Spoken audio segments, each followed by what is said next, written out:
everyone, this is Abhishek Saraf. I have secured All India rank 8th in UPSC Civil Service exam of 2019 and I wish your preparation is going on in full swing, and I would like to take this opportunity to wish all the very best to the students who will be writing the next exam of civil services. So at this point, when the next interview is about to be started, I would like to extend warm wishes to the people who have written the mains, and I hope that they will clear it and they will start preparing for the interview soon. So I would like to share my 2 cents regarding what should be the preparation like by an aspirant for the UPSC Civil Services exam interview.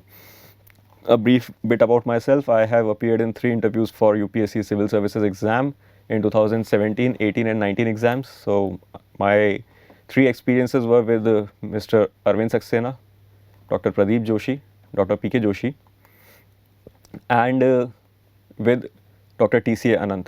So as you know, the first two, Mr. Arvind Saxena and Dr. P.K. Joshi, they went on to be the chairman of UPSC, and Dr. T.C.A. Anant is still in UPSC. So the scores were 193 out of 275, 193 out of 275 in 2018 and 17 both, and 190 out of 275 in 2019. So as you can see, some decent amount of experience, decent numbers in the exam. And with this experience, I would like to share my 2 cents regarding what the preparation for the interview should be like.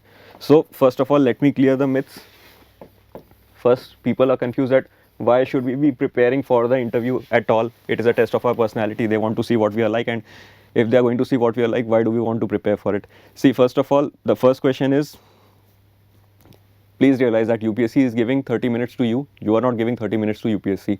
And in any and every interview that will happen in UPSC, let me assure you this, they will not be able to gauge your personality entirely. They will be able to gauge some aspects of your personality, and it is your job to show those aspects of your personality that they want to see. Okay.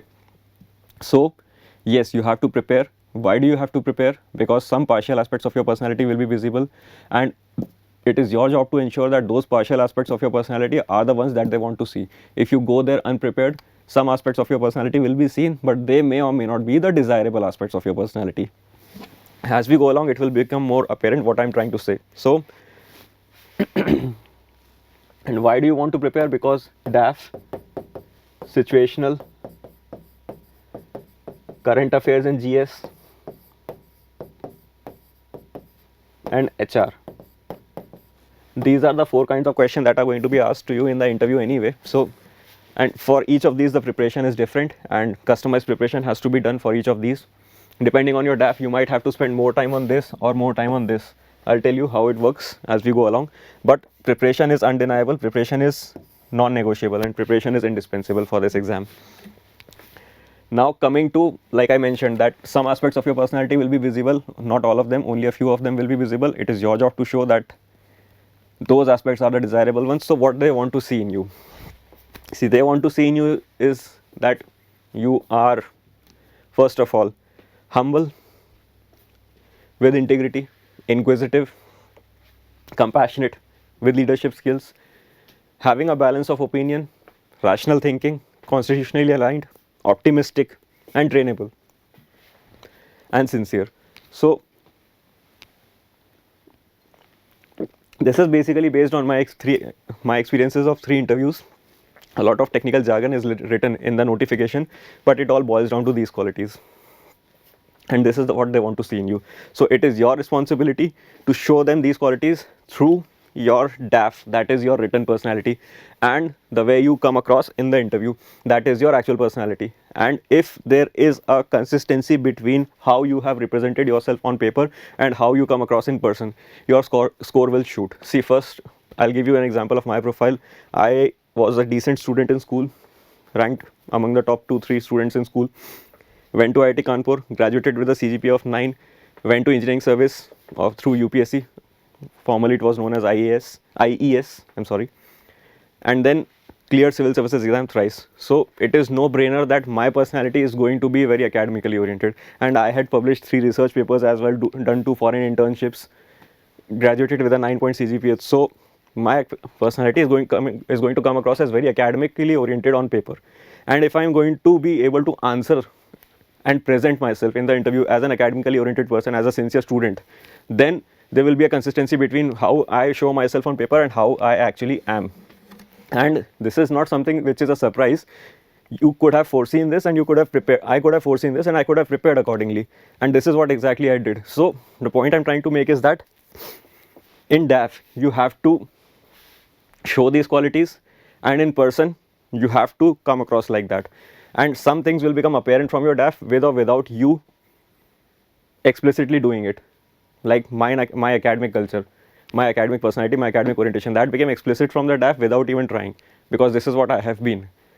And if you come across that way in the interview, then it will be much better for you and your score will rise. So to be able to come across like that, you have to prepare. Now, one important key phrase, please remember this: dominant, positive impression. What happens is, in the interview, sometimes you are not able to answer a question properly, and then your morale goes down, and you think that my interview has gone downhill and I will not be able to get selected this year, I will not be able to clear this exam this year, and I'll prepare for the next prelims. This is the last thing that you should be doing in the interview. You should not judge your interview while you are in the interview room. You have to generate a positive impression. This is very clear. This is self-explanatory. There is nothing new about it. There's no brainer about it. Okay. Impression is how they perceive you. Positive, they feel positive about you. They see the qualities that I just listed in you. This is a very important word. You will never be able to generate a solely positive impression. Something about you, they will notice that will reduce your marks. Something will go wrong in the interview. One answer, one phrase, one reaction, something will go wrong in the interview. It always does. It has been with me in all the 3 interviews. You come across a question that you could have answered better, but you did not. You could not think of points. You will come back from the interview room analyzing each and every question until the day result comes. You will keep on analyzing each and every question, and you will keep thinking that I could have answered this better. I did not answer it as well. My score might reduce because of this. This will always happen. And you can analyze all you want after you are out of the interview room. But don't do that while still you are in the interview room. Otherwise, what will happen is that if you could have answered a question better, because your morale went down in the interview room, you will not be able to answer subsequent questions better, and your interview, which could have gone better, will not go as good. So what I'm trying to say is that target for a dominant positive impression. Target for an impression that they feel mostly positive about you. Not everything will be positive, but at the end of the interview, they might feel that yes, this is a desirable candidate. Ideal candidate will never come across them. They know this, and you should also know this. And this will help you sustain your morale in the interview, which is very important. 1 or 2 questions might go wrong. This is not mains where you have to answer every question well. This is interview where 1 or 2 questions might go wrong, but the other questions will compensate for it. See, in mains, if you leave a question, you are in trouble. In GS, if you leave a question, you are in trouble. Other questions will not be able to compensate 5-6 marks. But at max, they will be able to compensate 1.5 or 1.5 mark or 1 mark. But in the interview, ducking one question can be a good strategy. Like, if you are not comfortable with a line of questioning, why spend precious time that you have with UPSC in a line of questioning that is not going to yield you a very positive dividend? Just say that you don't know, humbly apologize that I don't know about it, I'll read more about it later, and then make them move to a new line of questioning that is comfortable for you. So that is a strategy, and that is what you should adopt. And dominant positive impression means ducking 1 or 2 questions is okay, as long as you answer the next question well. For that, you need to have some significant amount of knowledge base, at least in your DAF, first. And second, you need to know which question you are comfortable with, and you should be comfortable apologizing and saying that I don't know. You can say that very honestly. And you need to have this at the back of your mind that, okay, some questions can go wrong, some questions can be left for a favorable line of questioning. So please realize that it is not about generating an exclusively positive impression. Sometimes they even ask you about your weaknesses. They make you tell what is wrong with you. So it will not always be a positive impression, but it has to be a dominant positive impression. Just remember this: when you watch a movie and when you give a feedback about a movie, like this was the movie, this is how it was, right? So you don't remember each and every sequence, you don't remember each and every dialogue. You remember some dialogue, some sequences, but at the end you feel positive about the movie, that it was a good movie. That is the kind of impression they are going with. They will not remember when they are giving you marks. They will not remember each and every answer that you gave. They might not even remember the questions that you ducked. Some might remember the questions, some might not remember the questions in the interview panel that you ducked. But if everyone feels positively about you, mostly positively about you, you will get good marks. Trust me, this is my experience. In all the 3 interviews that I gave, I ended up feeling that, okay, some questions were not answered as good, I could have answered them better. It happens. But that does not mean your interview has gone downhill. So don't judge your interview while you are still in the chair. You can judge your interview as much as you want after you leave the interview room. Okay, that is the second thing I would like to tell you. Then, filling DAF. Please realize that your interview starts the moment you fill the DAF. DAF is your written personality, and in the interview you are expected to show a consistency between the way you have represented yourself on paper and in person. So your interview has started the moment you fill the DAF. Please realize that. And this is a major thing that people miss. And in the interview room, sometimes people are found wanting in their DAF. They don't even remember what they have written themselves in the DAF. Please realize UPSC has given you enough room to write whatever you want to write. It is basically giving you an opportunity to fix the syllabus of the interview, some part of the syllabus at least. You are giving them in writing that this is what I am. Okay, so if you are not comfortable with your own DAF, then you are going to be in trouble. So please realize that interview has started the moment you fill the DAF. And now there are 2 ways to fill the DAF. You might have come across some people who just make sure that no entry in the DAF is left empty. 1 or 2 entries in every column. There is awards, then there is sports, teamwork, extracurricular activities,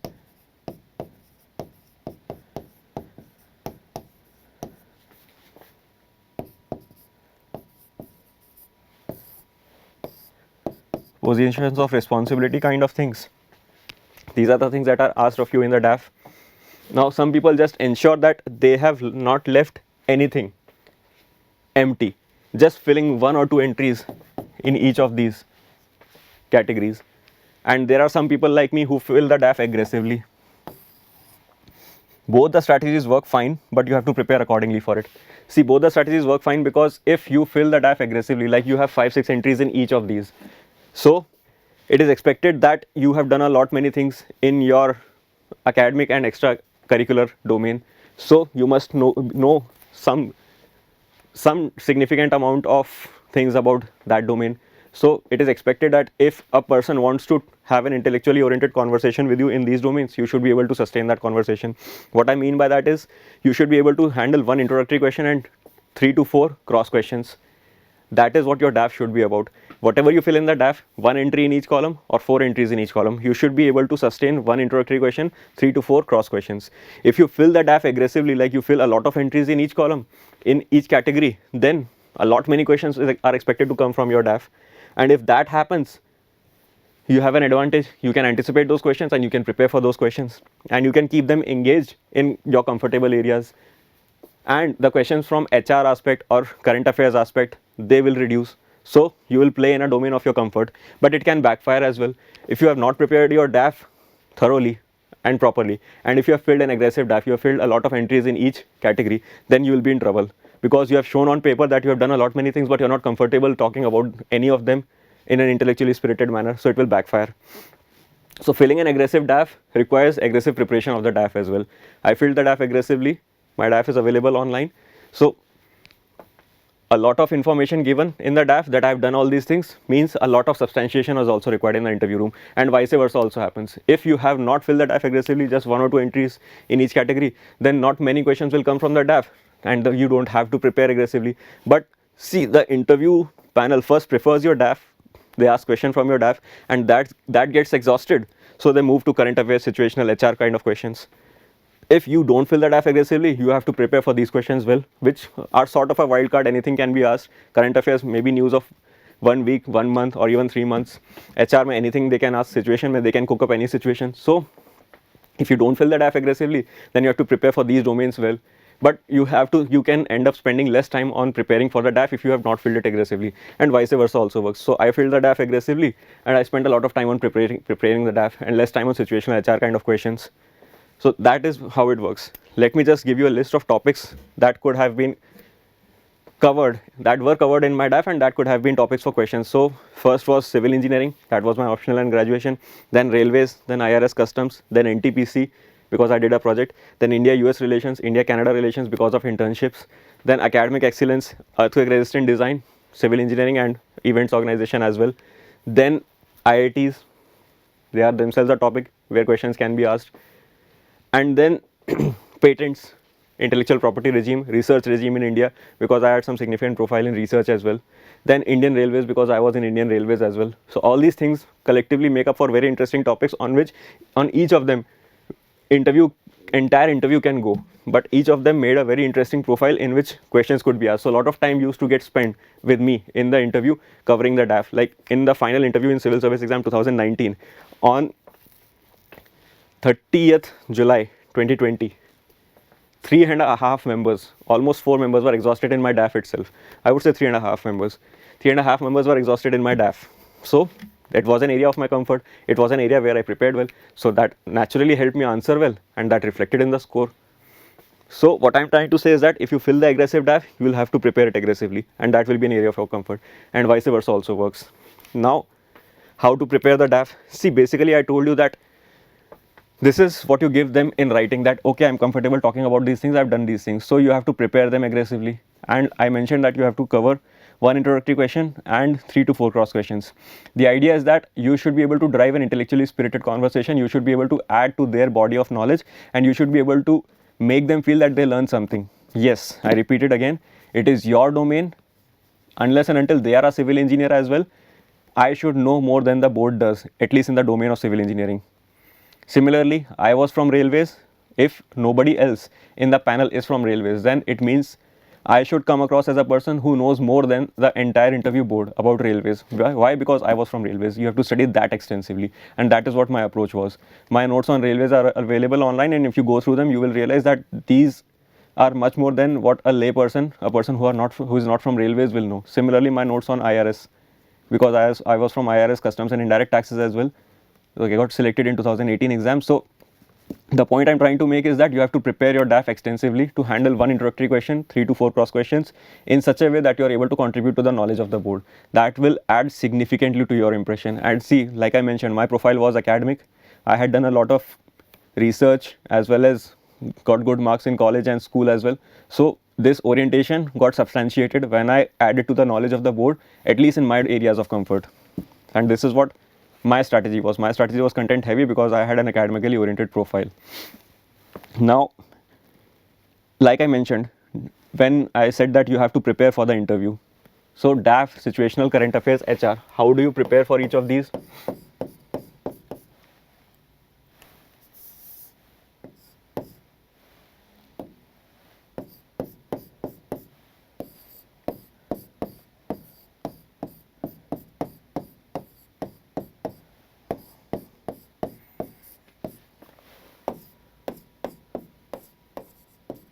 Current affairs. Okay. Now DAF, I mentioned that 1 introductory question,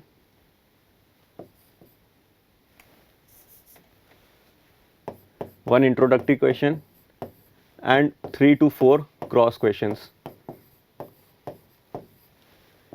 Okay, so that will significantly come from your knowledge base. Now there are 2 ways to prepare. People say that you can just brainstorm questions and you can develop answers to those questions. That is a very good way, and you can brainstorm questions, you can Google answers to the questions that come to your mind. But please realize that your mind may not cover a topic exhaustively and completely, because whatever question comes to your mind will come from somewhere from your knowledge base and your thinking capacity. But your knowledge base might not be enough to cover a particular topic. So I would suggest that whichever area is covered in your DAF, Google it extensively, read reports about it, complete the Wikipedia page, and one link will lead to another. Spend some time reading that topic. See, for example, when I was preparing for the interview of Civil Service Exam 2017, this is the first time I prepared railways for interview. So I spent a month preparing for railways. I developed notes worth about 180 pages on Indian Railways, and I covered the administrative aspect, the technical aspect, the human resource aspect. Every aspect was covered in that. Infrastructure development aspect, how bullet train is different from normal railway, what is maglev, comparative advantages of bullet train and maglev. Then why is Japanese railway so successful in privatization? What is the model of Chinese railway? Why British railways failed in privatization? Should we go for privatization? How should Indian Railways modernize itself? What are the challenges facing Indian Railway? All these kind of aspects were covered. Similarly, engineering aspect, civil engineering, some basics of signaling, that is electronics engineering, electrical engineering, everything was covered. New infrastructure development, technology used in Indian Railway, technology being incorporated in Indian Railway. So what I'm trying to say is that any topic of your DAF, Google it extensively, read reports and read new technology, read problems and solutions. Give the content to the board that they might not know already. At least in your DAF, you should be able to do this. So this is covered. Situational. This question means you are an SP somewhere, you are a DM somewhere, this happens, what will you do? So it has to be a mix of idealistic approach and realistic approach. Starting of the answer will be idealistic, framing words from the constitution, preamble, directive principles, fundamental rights, fundamental duties. Okay. And that will be showing what your thinking and your orientation is, but that will just be an introduction, just one line, not more than that. Now, since it is a situational question, you are expected to answer as well, that how will it happen, what will you do? So here you can use laws, policies, schemes, case studies, CRPC, IPC, CPC, Evidence Act, all these things. Okay. So CRPC is Criminal Procedure Code, IPC is Indian Penal Code, CPC is Civil Procedure Code. If you have knowledge of these, basically this will show your orientation and thinking, this will show your approach. This is idealistic and theoretical. This is the kind of vision thing that you should have. This is how you will execute it. All these things work in real life. Laws, policies, schemes, CRPC, IPC, all these things work in real life, and that will help substantiate your answer. That will give your proof. Okay. So this is how you should answer a situational question, and please don't think that you will be able to cook up an answer in the hot seat in the interview room itself without practice. That does not happen. You have to practice this structure. And one more thing you should do in a situational question, definitely whichever approach you give here, there will be some or the other cons of that approach. So you should be prepared to address the cons of that approach as well. It is advisable if you address the cons even in the first answer itself, or you can build up a conversation that in the conclusion you can mention that although I have given this approach, I am cognizant that there are certain cons of this approach as well, and that will direct the interview to answer or ask you the question that, okay, how will you address these cons, tell me that, and that is how you can direct the interview. Okay, so idealistic and realistic combination of that is how you answer a situational question. Be on the lookout for situations that are developing in the news. Sometimes solution for those situations is also given in the news, and cover notes from that. HR. Now HR is the easiest part and the toughest part to prepare. Why? Because HR mein you don't need to do any reading, but HR mein you have to be honest as well. See, HR mein the key, HR is human resources. The questions about you, like what is your strength, what is your weakness, what is your motivation, what drives you in life, why do you want to join civil services, what if you don't become an IAS, okay, why have you not filled IFS as second preference, okay, why audit account service over IRS, all these things can be asked in HR. What is the worst experience of your life, how are you trying to improve upon your weaknesses, these kind of questions, basically questions about you. So best thing to do in HR is answer honestly. And the second thing to do is that don't use words that are repeatedly used by candidates in answering HR questions, like why do you want to join civil services? Because there is diversity. This word has been used to death. It might be your true reason, it was my reason as well, but then you can frame it in a way that you don't sound cliched, you don't sound answering a question in a mugged up manner, you don't sound like every other candidate, because if you sound like every other candidate, you will get the marks that every other candidate is getting, and they are basically average marks, that is 165. So if you want to get some more marks, you have to sound a little bit different from the regular other candidates.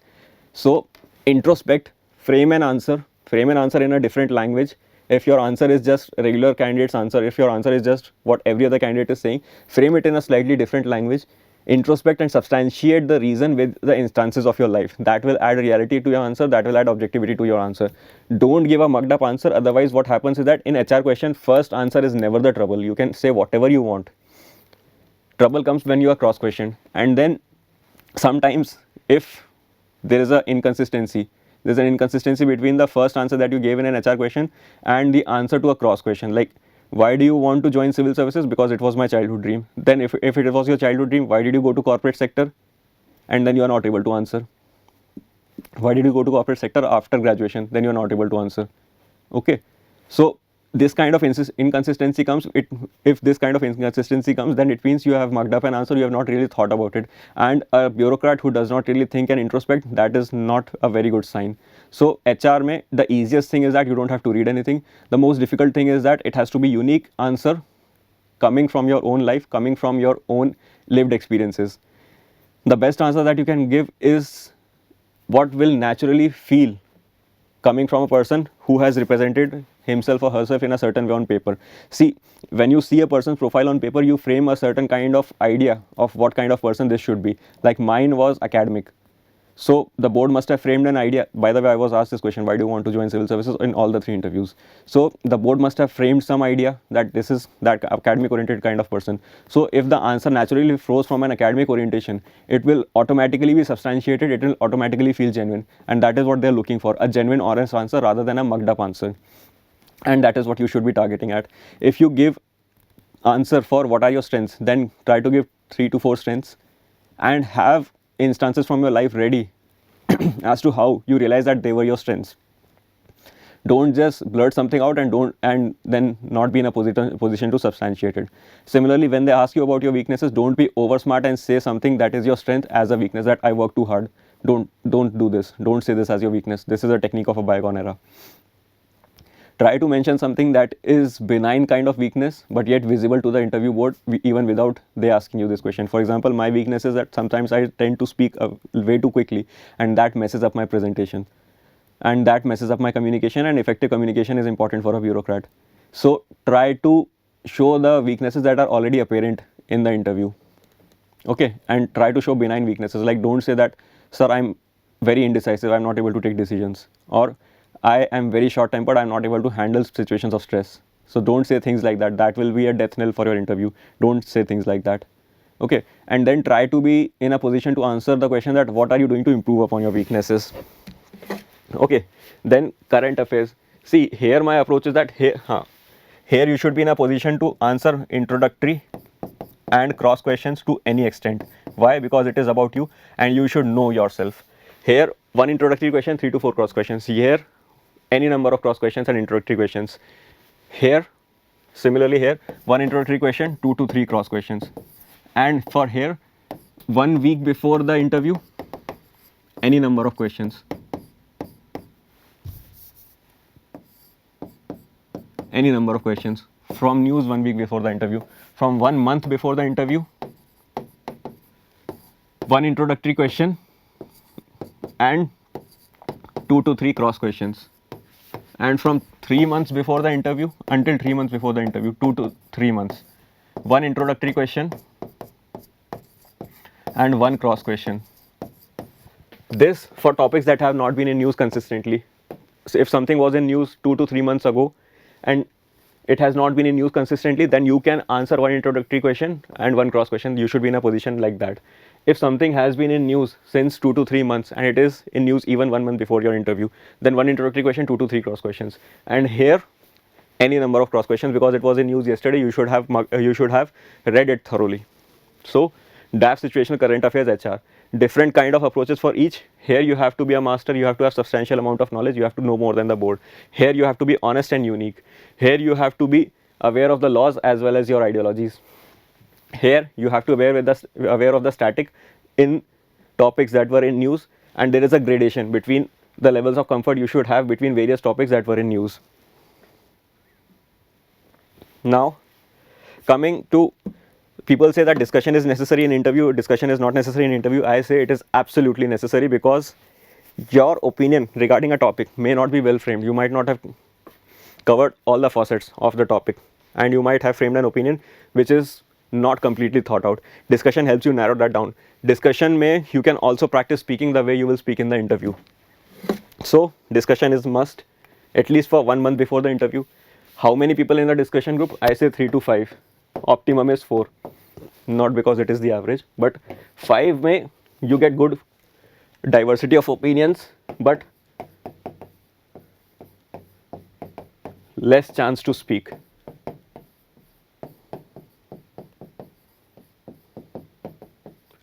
ठीक है.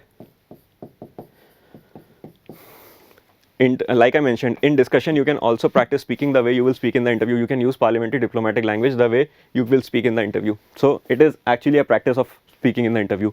Here, you will get ample amount of chance to speak.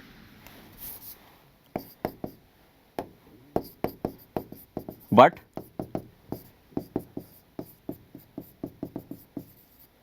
less diversity of opinion because there is just 3 people.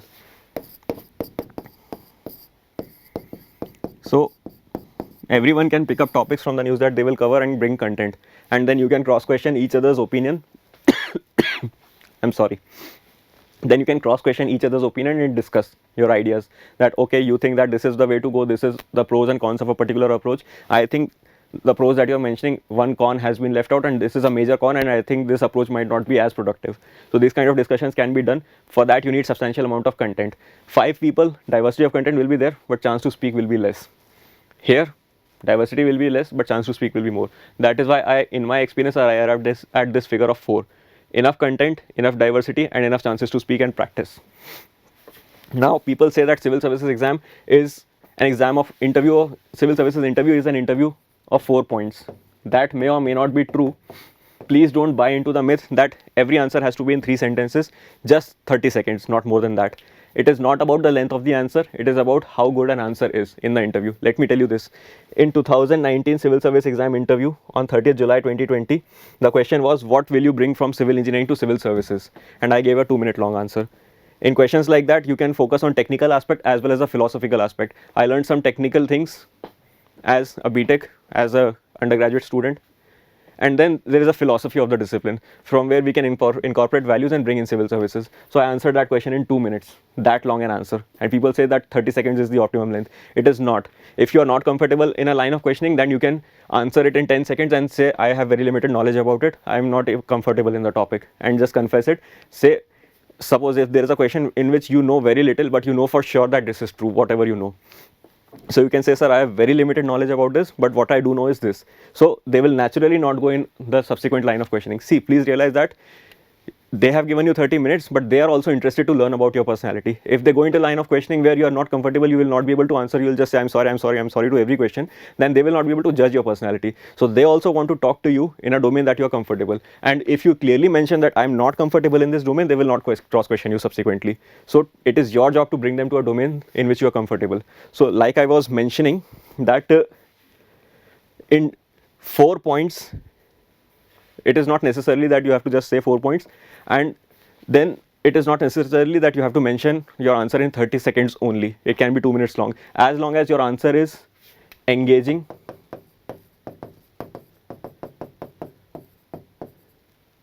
not repetitive,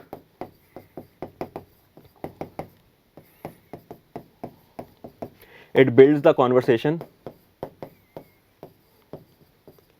Like there is scope for subsequent questioning in that answer, like you give keywords for subsequent questions, and as long as it is like adds to their knowledge base, they learn something new from you. That can happen in your DAF very frequently, very well. I mentioned new things about railways that probably the board might not have known. And why do I say so? Because it was not my idea. I picked it from a Kelkar report, not Kelkar, Anil Kakolkar committee report on Indian Railways. From that I picked the content.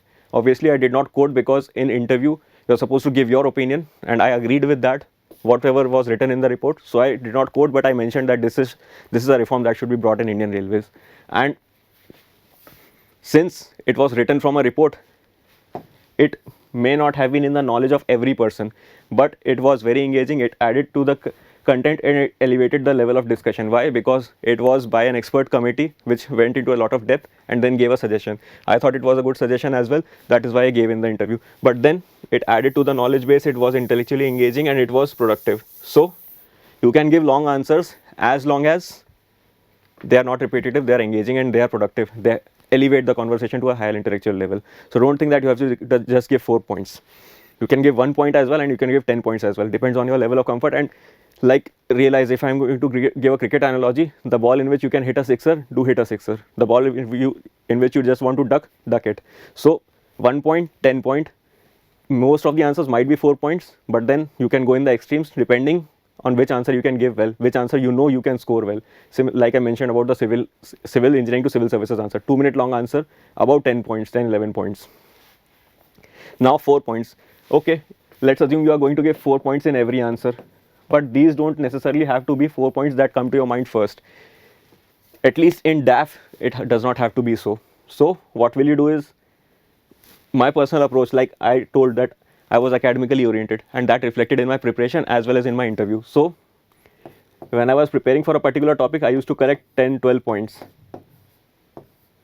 Okay, out of those, I used to arrange them in the order of best point to the least effective point in my notes.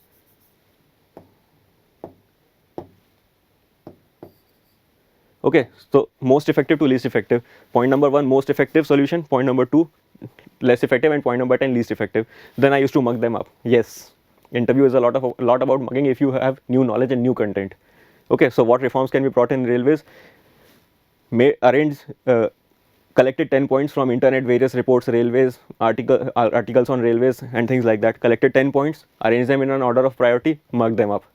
So in the interview, you have in the interview preparation, you have made a list of 10, 12 points.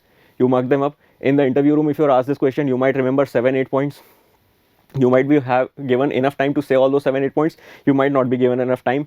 You might be given only enough time to say 5, 6 points.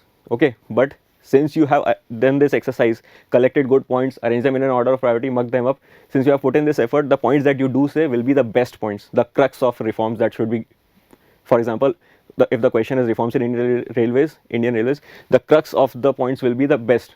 The first 5 points that you say, they will be the best points, and that is how your answer will stand out from the answer of every other candidate. I am saying the example of railways because I was from Indian Railways, so I gave this answer. That is how I prepared for everything, like problems in civil engineering, solutions for development of civil engineering as a discipline, solutions for development of civil engineering in India, reforms in IRS, reforms in railways, all these things. So this same approach was followed, and then obviously I might not have been able to say 10 points. I might have been able to say 5, 6 points, but those were the best points that I could have collected. And that is why I say that you should prepare the DAF extensively, and that is why I say it is not just an exam of 4 points, it is an exam of 10 points also if you can give. And if you are giving just 4 points, it is your job to make sure that it is an exam of best 4 points. Now, a major issue is how to handle controversial questions. People are always confused about it. Now, controversial question, the idea is that you are going to be on the field, you are going to be implementing things, you are going to be doing things. So first of all, you will have to have an opinion. Finally, you have to decide this way or that way. But that does not mean you have to be completely biased for one solution. You neither have to be indecisive, nor do you have to be completely biased. Controversial question mein, the approach is that you have to assess each and every facet of an issue.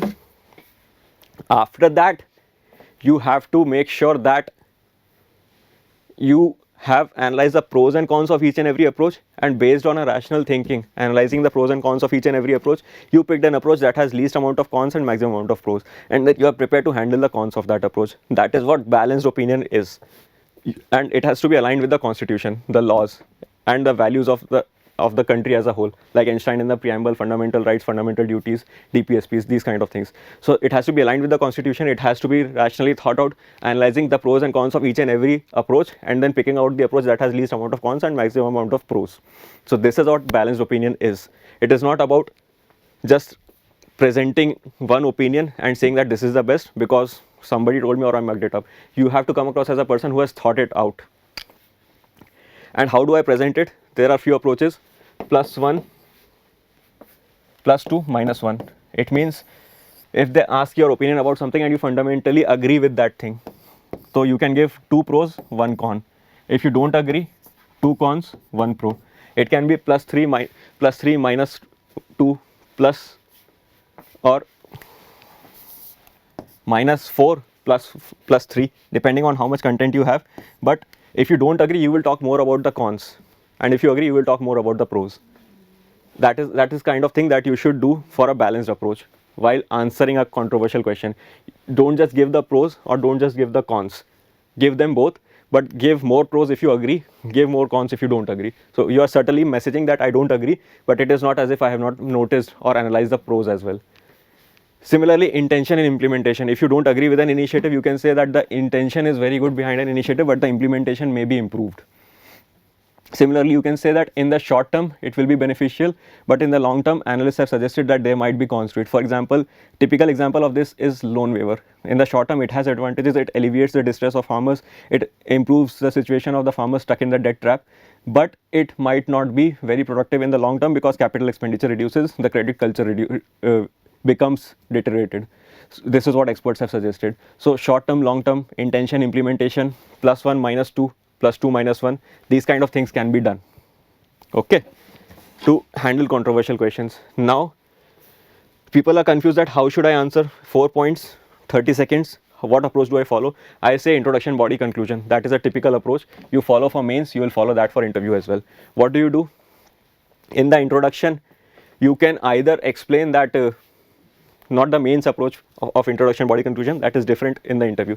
In the introduction, you can explain how the question that is being asked is related to current affairs, or you can say that it is, you can show your compassionate side by saying it is a grave situation. Like if a question arises on atrocities against marginalized sections, you can say it is a very grave situation that India, even in the 21st century, is seeing such crimes against such disempowered people or marginalized people. So you can show a compassionate aspect as well. That is just one line in the introduction.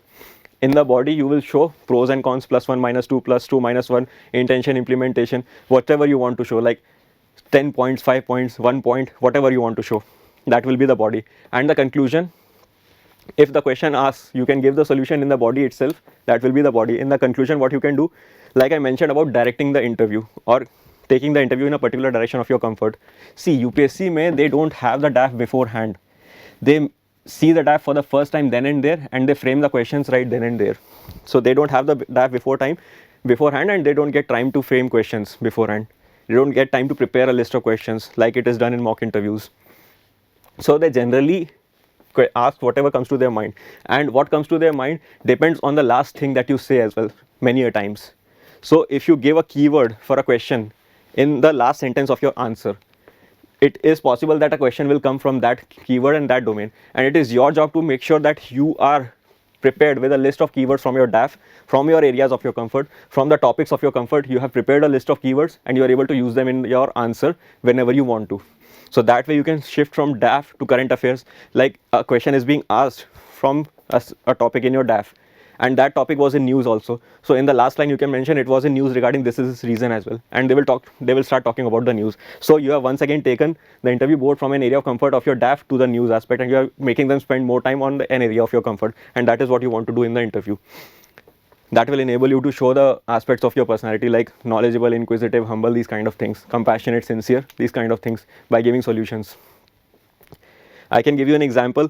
In 2018 interview, I was asked like, why is industrialization low in India? I ended up with the answer with a statement that many initiatives are being taken by the government of India to promote industrialization. Now the next question was, what are those initiatives? I could have easily said Make in India, but I did not. I mentioned the multimodal logistic park scheme. Why? Because I was a civil engineer, I wanted to talk about infrastructure, the administrative part as well as the technical part. So I took them to a infrastructure development scheme, and the interview went there. I was comfortable with that. I was comfortable with infrastructure and civil engineering, so I wanted to talk about that. So with that, I took the interview there. In 2019, I was asked, what is the one thing that you will bring from Canada to India? Why? Because I did an internship in Canada. I wanted the board to talk about that. So instead of talking about tolerance for immigrants, or talking about cleanliness, or talking about liberal culture, okay, because sometimes in some areas in India we see patriarchy. Like it is well known that Haryana has a more amount of patriarchy in the culture and society. It is reported in newspapers.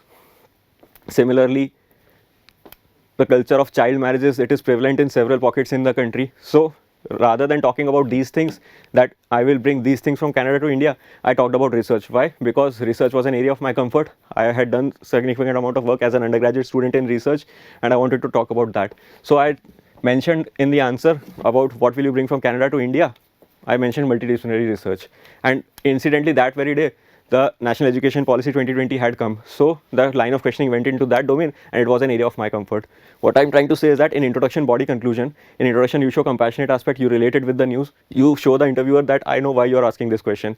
In the body you give the content, and in the conclusion you direct the interview to a domain of your comfort. How do you do that? By implanting a keyword. How do you get a keyword? By preparing a list of keywords from your DAF that you're comfortable with and using them in your answers repeatedly. Okay, then language. Please realize that you will not use informal language like you know, you all. These kind of phrases will not be used in the interview. Okay, very diplomatic parliamentary language has to be used. There's no doubt about it. Certain mannerisms have to be implemented in the interview. They are non-negotiable. You have to wear a smile on your face, and you will not smile when a controversial or a saddening question is asked, like we are seeing so many crimes against women in India and you're smiling. That will come across as very insincere and very incompassionate, so it is not a proper thing to do. Suppose they are reading your DAF, so you can smile. Suppose they are appreciating your achievements, so you can smile. Or they are asking a regular question, like a question regarding current affairs like India, Pakistan, India, China relations, or maybe the newer initiatives taken by the government of India regarding a particular sector, MSMEs or for something like that. So you can wear a gentle smile on your face. Don't laugh, it is insincere, but have a smile. It shows that you are calm, composed, and you are not stressed. Obviously some amount of stress will be there, but that is acceptable. So you can say that if you have a smile, every time you smile, it adds about 1 or 2 marks to your interview. That is what my experience has been. To wear a smile on your face. And about eye contact, people say that you have to see every person while answering, but don't do this kind of thing, otherwise you will look like a fan. Okay, the idea is that when they're asking you a question, undivided focused attention will be to the person who is asking you a question, and then when you are answering, 80% of the attention will be to the person who asked the question, and 20% can be towards other people. And then please realize that you will never cross talk. You can differ with the interview board if you have a significant amount of points to substantiate your opinion in a particular way and the interview panel disagrees, but you know that they are not able to prove you wrong and you are not able to prove them wrong. Like you are not able to prove your opinion as unequivocally true and they don't agree with your opinion, but you know that it is not as if they have proved you wrong either. So you can most humbly beg to submit that with the limited knowledge base that I have as of now, I am able to think of only these things and I'll think more about it. That is called being firm. But if you know in your heart that yes, you missed a particular point to consider and you have not formed a completely well framed, well thought out answer and they have proved you wrong, so you can say that yes, I missed a particular point while thinking it and I have to rethink my opinion, and only after rethinking I can give a particular opinion once again. So you have accepted your shortcoming, you have said that I will think. So that is, if you don't do that, if you just want to show consistency in your interview, you will come across as rigid. And they will also realize that, okay, I have proved this person's opinion as not well thought out, but still he is not accepting or she is not accepting. So it will be a major low point in your interview. So there's a difference between rigidity and firmness. Firmness is when it is an equal situation. You are not able to prove them completely wrong, or they are not able to prove you wrong, or you're not able to like substantiate your opinion beyond doubt.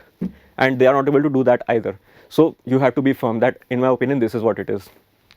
But if the situation is reversed, they have substantiated their opinion much more than you have, so you have to accept it. And if you know that that is the case, then don't be rigid, be humble and accept this. Now there is another technique in which, like I mentioned a couple of times in this talk, that if you are trapped in a line of questioning where you are not comfortable, just say that I am not aware. If you don't know at all, if you know very little bit, say that I have very limited knowledge about this topic, that this is what I know. So one question and you're done. And try to make sure that you do this for only a couple of times or 3 times at max. If you do this 10-12 times, it will not look good. And this should not be done for areas of your DAF, because they are areas of your DAF, they are areas of your preparedness, they are areas of your comfort. So with this thing, I would like to conclude my 2 cents regarding the interview, some inputs and some experiences that I shared with you. As a parting gesture or opinion, I would like to tell you that don't obsess about what a particular board is like. Okay, don't think that XYZ person's board does not give marks, and if I get that board, I will not get good marks and I will have to appear again. Don't do this kind of thinking, otherwise you will get demoralized even going in for the interview, and you will end up ruining your interview for no real reason. It might have gone much better, but then since you had a low morale, it did not go as well. So don't do this thing first. Second thing is that don't leave it to luck. That interview depends on luck. I personally believe the harder you work, the luckier you get. So with this, I would like to take your leave and wish you all the very best for the upcoming interview, and hopefully you'll clear this exam. Hopefully I'll see you soon at LBSNA Academy of Administration.